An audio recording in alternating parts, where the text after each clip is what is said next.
Hello students, आज हम हिंदी व्याकरण में विशेषण पढ़ेंगे। विशेषण की परिभाषा। जो शब्द संज्ञा या सर्वनाम शब्दों की विशेषता प्रकट करते हैं उन्हें विशेषण कहते हैं। यानी जो शब्द संज्ञा या सर्वनाम की विशेषता बताते हैं वे विशेषण कहलाते हैं। जैसे बड़ा, काला, लंबा, दयालु, भारी, सुंदर, कायर, टेढ़ा मेढ़ा, वीर पुरुष, गोरा, अच्छा, बुरा, मीठा, खट्टा आदि। ये सभी विशेषण शब्द हैं।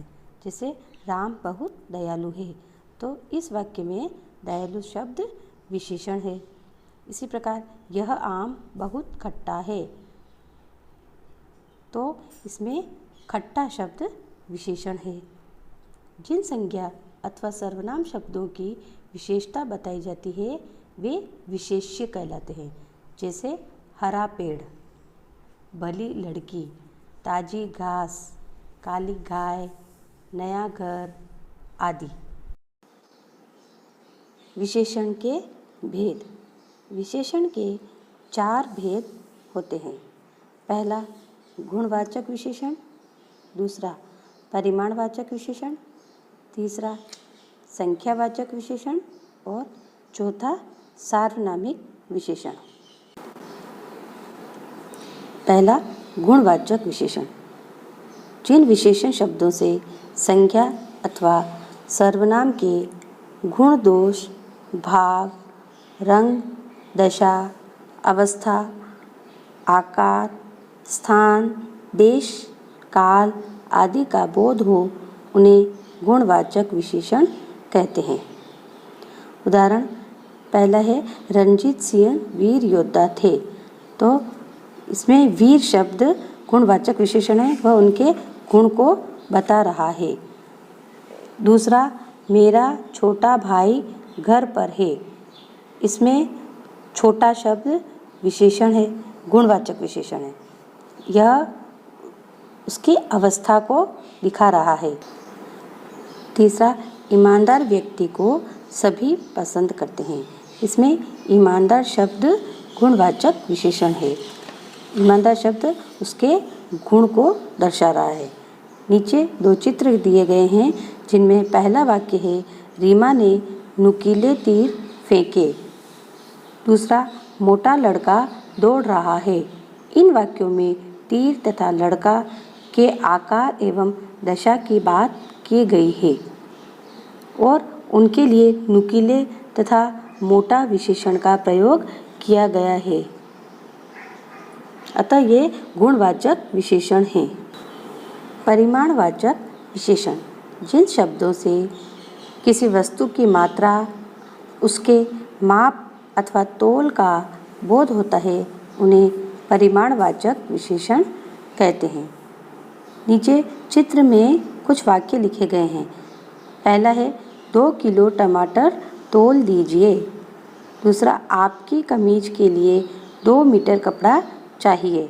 तीसरा पर मेरी कमीज 1 मीटर कपड़े में बनती है। इन वाक्यों में 2 किलो, 2 मीटर और 1 मीटर शब्दों से माप तोल की जानकारी मिल रही है।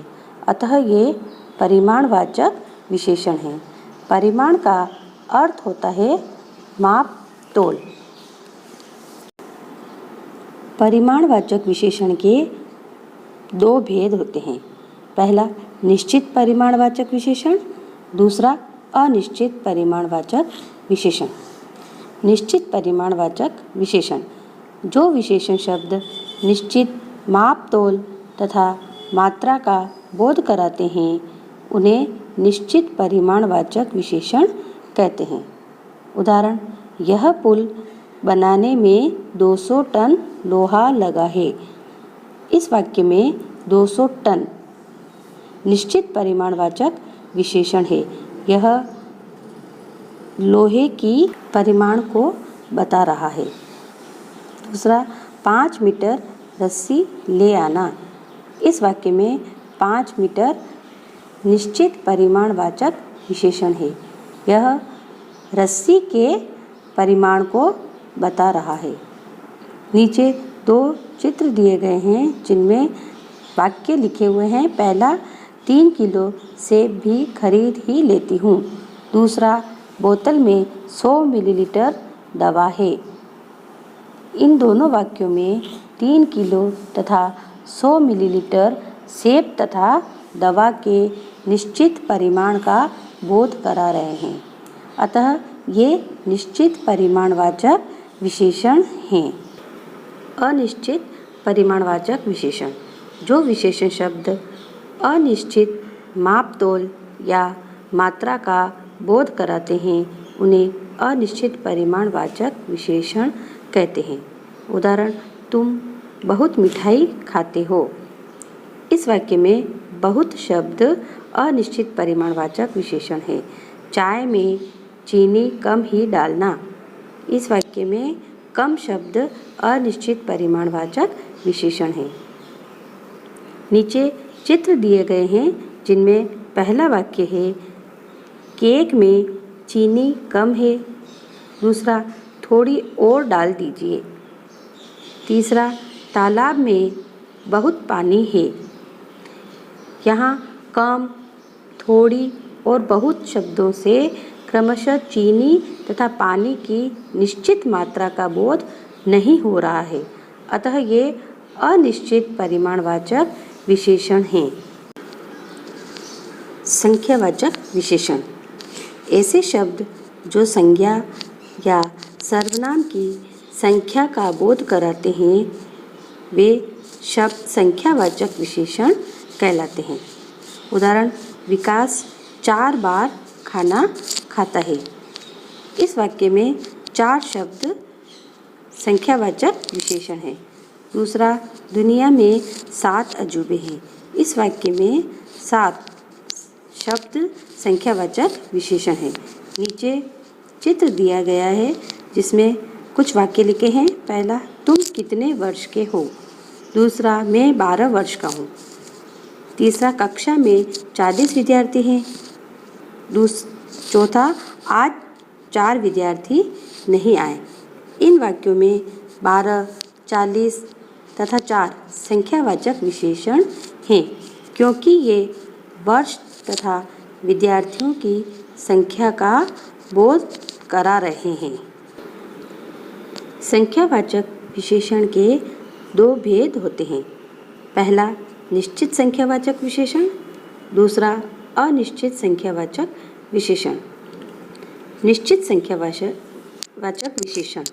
जो विशेषण शब्द संज्ञा या सर्वनाम की निश्चित संख्या का बोध कराते हैं उन्हें निश्चित संख्यावाचक विशेषण कहते हैं। उदाहरण, मैं 3 दिनों के लिए आगरा जा रहा हूँ। इसमें 3 शब्द निश्चित संख्यावाचक विशेषण है। वह दिनों की संख्या बता रहा है। मेले में सैकड़ों लोग आए थे। इस वाक्य में सैकड़ों शब्द निश्चित संख्यावाचक विशेषण है।